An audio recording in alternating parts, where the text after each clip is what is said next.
आज का हमारा टॉपिक है ट्रांसफॉर्मेशनल ग्रामर। ठीक है, कल हमने जो पढ़ा था आर्टिफिशियल इंटेलिजेंस में वो था कॉन्टेक्स्ट फ्री ग्रामर के बारे में। ठीक है, यूनिट 2 का टॉपिक था, तो उसी का सेकंड पार्ट है कॉन्टेक्स्ट फ्री ग्रामर के बाद का।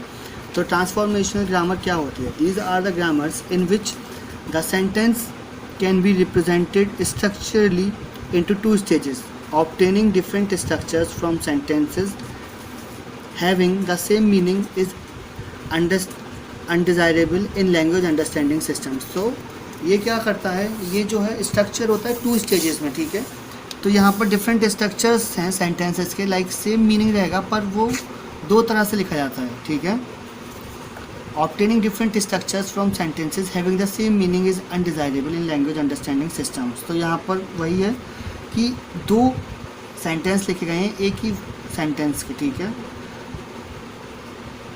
और इसका एग्जाम्पल अभी आएगा जो हम समझेंगे। Sentences with the same meaning should always corresponds to the same internal knowledge structures. तो सेंटेंसेस जिनका सेम मीनिंग रहेगा वो करस्पॉन्ड किसको करेंगे? सेम इंटरनल नॉलेज को। ठीक है, उनका नॉलेज जो है वो सेम रहेगी।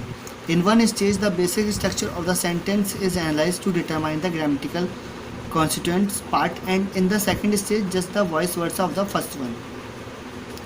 तो जो स्टेज 1 रहेगी उसमें क्या होगा, बेसिक स्ट्रक्चर जो है सेंटेंस का वो एनालाइज किया जाएगा, उसके बाद में उसका ग्रामेटिकल पार्ट उसका एनालाइज किया जाएगा और फिर उस सेंटेंस को बना दिया जाएगा। ठीक है, और जो सेकंड स्टेज रहेगी वो जस्ट उसकी अपोजिट रहेगी फर्स्ट वाले की। This reveals the surface structure of the sentence, the way the sentence is use in speech और इन राइटिंग।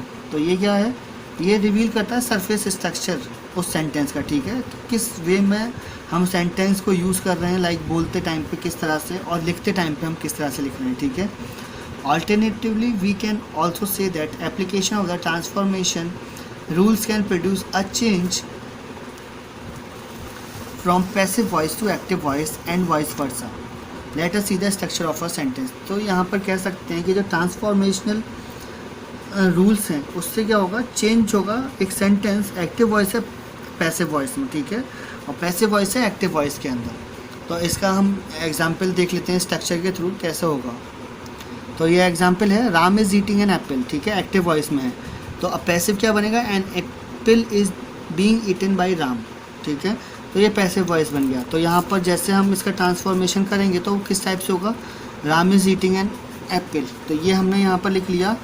तो एन यहाँ पे नाउन, ऑक्सिलरी यहाँ पर ऑक्स आ गया, verb art, noun eaten by Ram. ठीक है, तो यहाँ पर इस टाइप से सेंटेंस जो बनेगा, तो यहाँ जो सेंटेंस बनेगा, an apple is being, an apple यहाँ पर आ जाएगा। ठीक है, यहाँ से ये एप्पल आएगा, यहाँ पर चेंज हो गया, एन एप्पल इज़ सेम रहेगा, बीइंग ईटन बाय राम। ठीक है, तो ये आ जाएगा। Both of the above sentences are 2 different sentences. तो ये 2 डिफरेंट सेंटेंसेज हैं जो ऊपर हमने एग्जाम्पल में समझे, बट दे हैव इक्वली और सेम मीनिंग। ठीक है, उनका दोनों का मीनिंग सेम है, thus it is an example of a transformation grammar. तो ये क्या है, ये ट्रांसफॉर्मेशन ग्रामर का ही एक एग्जाम्पल है। यहाँ पे मीनिंग सेम रह रहा है, सेंटेंसेस 2 हो गए हैं। ठीक है, these grammars were never widely use in computational models of natural language. तो अब तक ये ग्रामर जो है कंप्यूटेशनल मॉडल्स में ज़्यादा यूज़ नहीं हुई थी नेचुरल लैंग्वेज में। क्यों? क्योंकि इसको मतलब ईज़िली अंडरस्टैंड नहीं कर पा रहे थे काफ़ी लोग, और इसमें मतलब उनको काफ़ी ज़्यादा प्रॉब्लम हो रही थी सेंटेंस फॉर्मेशन के टाइम पे। ठीक है, इस वजह से the application of this grammar are changing of voice. तो यहाँ पर क्या है, चेंज हो रही है वॉइस, जो एप्लीकेशन है इसकी वॉइस को चेंज करने का ही है। तो अब इसके पहला पॉइंट पढ़ते हैं, ए डिवाइस कि ये क्या होती है। ठीक है, ट्रांसफॉर्मेशनल ग्रामर क्या होती है, a device for generating sentences in a language. तो ट्रांसफॉर्मेशनल क्या है, एक डिवाइस कह सकते हैं जहाँ पर हम सेंटेंसेस को जनरेट कर रहे हैं लैंग्वेज के अंदर। ठीक है, second, it generates only the well known और वेल फॉर्म्ड और grammatical correct sentences of a language, since it is mean to create the rules and principles which are in the mind और brain of a native speaker. तो ये क्या करता है, जो well known और वेल फॉर्म्ड और कह सकते हैं ग्रामेटिकली करेक्ट सेंटेंसेस हैं लैंग्वेज के, उन्हीं को दोबारा से क्रिएट करना है। ठीक है, it is mean to create the rules and principles which are in the mind और brain of the native speaker. तो जो भी स्पीकर है उसके अकॉर्डिंग जो रूल्स और प्रिंसिपल्स हैं, ठीक है, उसी की फॉर्मेशन में वो सेंटेंस हमारा क्रिएट किया जाता है। ऐसा नहीं है कि अगर लाइक मैंने कोई सेंटेंस दिया, ठीक है, मैंने कोई सेंटेंस बोला या दिया किसी को भी, तो वो लैंग्वेज जो मेरी अंडरस्टैंडिंग थी उस सेंटेंस को लेकर वो मे भी हो सकता है कि दूसरे पर्सन से मैच ना करे, वो उसके लिए डिफरेंट अंडरस्टैंडिंग हो। तो इसीलिए जो पर्सन या जो नेटिव स्पीकर है उसी के प्रिंसिपल्स और रूल्स के अकॉर्डिंग जो उसके माइंड में है, रूल्स और प्रिंसिपल्स, उनके अकॉर्डिंग ये सेंटेंस फॉर्म किया जाता है ताकि इसमें ग्रामेटिकली करेक्ट सेंटेंसेस बने, ठीक है। तो नॉम चॉम्स्की जो एक साइंटिस्ट थे और रिसर्चर कह सकते हैं, इनका नेम है नोम चॉम्स्की, ठीक है। Believe that grammar has recursive rules allowing one two generate grammatically correct sentences over and over. तो नोम चॉम्स्की ने क्या बताया कि जो ग्रामर है वो रिकर्सिव रूल्स है, एक ही वर्ड को या एक ही सेंटेंस को हम जनरेट कर रहे हैं, मतलब रिकर्सिवली बार बार एक जनरेट कर रहे हैं हम उसको, ठीक है, ताकि हमें करेक्ट सेंटेंसेस मिलते रहें बार बार over and over. Our brain has the mechanism which can create language by following the language principles and grammars. तो हमारा जो ब्रेन है, ठीक है, उसके पास एक मैकेनिज्म है, लाइक हमारे दिमाग सभी के पास दिमाग है, तो वो सब अपने वर्ड या अपने लैंग्वेज में कुछ भी अंडरस्टैंड कर सकते हैं जो ग्रामर्स है। लाइक कोई सेंटेंस दिया गया है तो उसकी कैसे जो उसकी प्रिंसिपल्स हैं, ग्रामर्स है, वो क्या है, वो आप अपने एंड से ईजिली अंडरस्टूड कर सकते हैं अपने आप ही, ठीक है। ऐसा नहीं है कि आपको किसी को समझाना पड़ेगा। Transformation process of the syntactic structure according to Chomsky, transformation grammar can be best summarized by adding, deleting, moving and substituting of words। तो ट्रांसफॉर्मेशन प्रोसेस जो है सिंटैक्टिक स्ट्रक्चर्स की, तो इनके चॉम्स्की के अकॉर्डिंग क्या है, ट्रांसफॉर्मेशन ग्रामर क्या है, बेस्ट समराइज है, ये बेस्ट समरी प्रोवाइड कर सकता है किसी भी सेंटेंस की, उसमें कुछ वर्ड्स को ऐड करके, डिलीट करके या मूव करके, या फिर कुछ वर्ड्स की रिप्लेस करके किसी दूसरे सब्स्टिट्यूट वर्ड से, ठीक है। तो these changes take place through specific rules which are transformational rules. तो ये सब कैसे पॉसिबल हो पा रहा है, केवल ट्रांसफॉर्मेशनल रूल्स की हेल्प से, क्योंकि जो ट्रांसफॉर्मेशनल ग्रामर है, ठीक है, और रूल्स कह सकते हैं, तो ये किसके बेसिस पर है कि हमारा सेंटेंस एक ही रहना चाहिए, बस मीनिंग, मतलब सेंटेंस का मीनिंग सेम रहना चाहिए, फॉर्मेशन दूसरी कर सकते हैं हम उसमें, ठीक है। तो यही इसका बेनिफिट था, आप देख सकते हैं एक बार ये नोट करने के लिए, ठीक है। तो ट्रांसफॉर्मेशनल रूल्स होते हैं जो डिपेंड करते हैं किसी भी सिंटैक्टिक स्ट्रक्चर्स को क्रिएट करने के लिए, ठीक है, सेंटेंस का। तो अगर हम जनरली देखें तो किसी भी सेंटेंस या स्ट्रक्चर में क्रिएट करने के लिए हमारे पास नाउन फ्रेजेस होते हैं और वर्ड फ्रेजेस होते हैं, ठीक है। तो इसका एग्जांपल मैं दे सकता हूँ, एक सेंटेंस है विकी लाफ्ट, ठीक है, तो विकी क्या हो गया, एक नाउन फ्रेज हो गया, और लाफ्ट क्या हो जाएगा, एक वर्ड फ्रेज हो जाएगा, ठीक है। तो इसी टाइप से द वुमेन लाफ्ट, ठीक है, तो वुमेन की जगह वो नाउन फ्रेज हो जाएगी, और इसमें जो लाफ्ट है वो वर्ड फ्रेज हो जाएगा। और इसको हम एक्सटेंड भी कर सकते हैं, एक्सटेंड कर सकते हैं सेंटेंस को, Vicky who lives near me laughed, ठीक है, तो जो विक्की मेरे पास रहता है वो हंसा, तो अब Vicky who lives near me is the noun phrase इसमें, ठीक है, हु लिव्स नियर मी, और लाफ्ट क्या है, ये वर्ड फ्रेज हो जाएगा। तो जो नेचुरल नाउन फ्रेज हो जाएगा वो कंसिस्ट क्या करेगा, लाफ्ड लाउडली, ठीक है, लाफ्ड लाउडली तो जो जाएगा वर्ड फ्रेज, क्योंकि बहुत तेज हंसा वो, ठीक है। इसको और हम इसको कह भी सकते हैं कि जो हमारा जो हमारा जो ट्रांसफॉर्मेशनल जो ग्रामर है वो दो स्ट्रक्चर्स में है, डीप स्ट्रक्चर और सरफेस स्ट्रक्चर, ठीक है, इसके दो पार्ट्स होते हैं बेसिकली।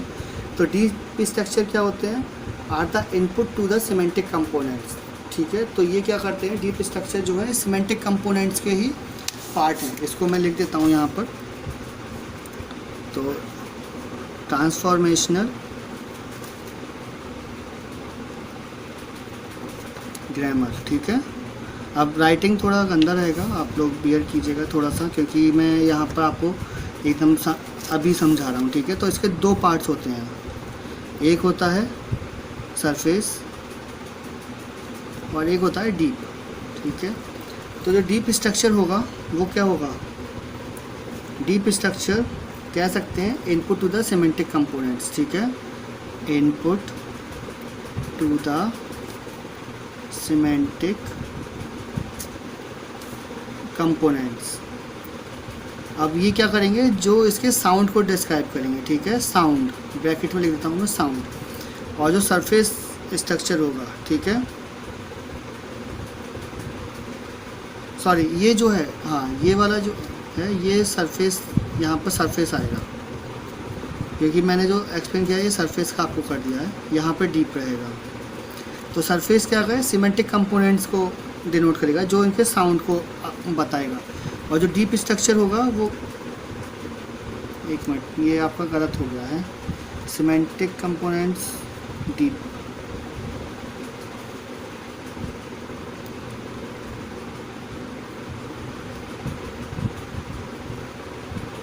ये केवल साउंड नहीं आएगा यहाँ पर, हाँ ये सही था, डीप में ही आएगा क्योंकि मैंने पहले पढ़ा था, अब मुझे दोबारा से रिकॉल करने में थोड़ा सा मिस्टेक हो गई, अब ठीक है। तो डीप में क्या करेगा, सीमेंटिक कंपोनेंट्स होंगे पर ये साउंड नहीं करेगा, ठीक है, साउंड को क्या करेगा, ये इसको सीमेंटिक कंपोनेंट्स में तो करेगा पर जो मीनिंग होगा, ठीक है, उसका सेंटेंस का, उसको डिनोट करेगा ये। और सरफेस कंपोनेंट क्या करेगा, ये फोनोलॉजिकल, ठीक है, ये फोनोलॉजिकल कंपोनेंट को डिनोट करेगा, और ये क्या होंगे, ये होंगे साउंड, फोनिक्स, ठीक है, यहाँ पर फोनिक्स जो होते हैं हमारे वो साउंड होते हैं। हम किसी भी अगर इंग्लिश में बात करें तो हमारे फोनिकल वर्ड्स होते हैं जो हमारे साउंड करके जो हमिंग आवाज़ आती है वो सारी चीज़ें, ठीक है। तो डीप स्ट्रक्चर जो डिटरमाइन करेंगे वो हो जाएगा साउंड के लिए, और जो सरफेस स्ट्रक्चर, सॉरी मीनिंग के लिए, ठीक है, और जो सरफेस स्ट्रक्चर होगा वो साउंड के लिए करेगा। तो इसमें अगर हम बात करें तो एक डायग्राम मैं इसका बना देता हूँ आपके लिए, आप देख लीजिएगा, ठीक है, इतना ज़्यादा वैसा डायग्राम नहीं है वो।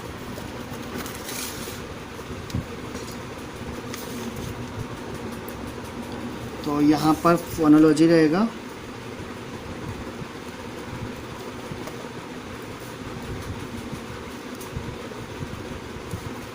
इसके बाद यहाँ पर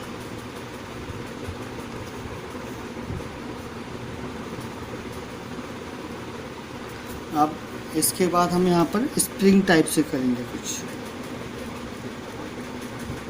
ठीक है, ये इसका डायग्राम है, इसको कह सकते हैं हम सरफेस स्ट्रक्चर, ठीक है, और ये हमारा रहेगा ट्रांसफॉर्मेशनल डेरिवेशन।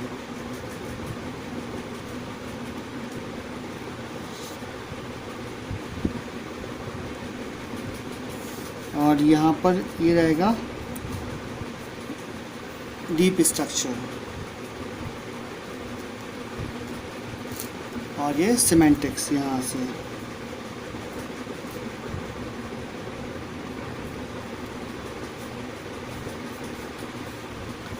ठीक है। अब इसके जो डीप स्ट्रक्चर और इसके बीच का जो रहेगा ये वाला पार्ट है, यहाँ से लेके ये ट्रांसफॉर्मेशन डेरिवेटिव है, ठीक है। तो ये आपके लिए अब क्लियर हो गया होगा, ये डायग्राम जो मैंने बनाया है ये आपका, ये ट्रांसफॉर्मेशन का आज तक एक मॉडल है ये, ठीक है, मॉडल ऑफ ट्रांसफॉर्मेशनल ग्रामर, ठीक है। ये आपका ट्रांसफॉर्मेशन ग्रामर वाला टॉपिक क्लियर कंप्लीट हो गया है, ओके। आज के लिए इतना ही, थैंक यू।